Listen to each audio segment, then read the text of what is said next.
It was really important to recognise that recovery doesn't happen in silo. The spaces, the people, the narratives that are around us, the objects that we engage with are all incorporated into how we understand recovery. My name is Victoria Christodoulides and I am a final year PhD student at the University of Bath. My research topic is exploring how recovery following childhood trauma can be looked at differently beyond biomedical approaches. The focus of Project Becomings is to extend and shift the misconceptions around recovery narratives. All of the artwork within this exhibition has been created by all of the participants, including myself and the other facilitator, who both have lived experience of childhood trauma.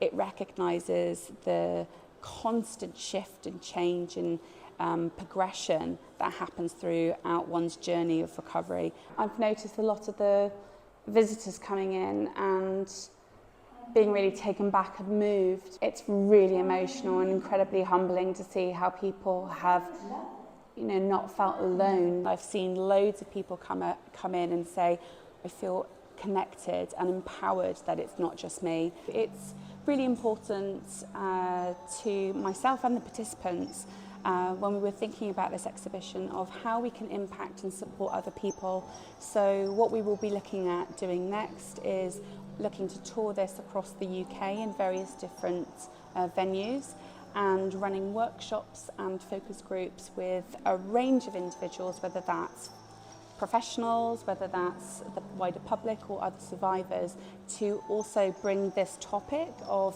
discussing recovery and looking at it in a way that we can create possibilities within recovery together.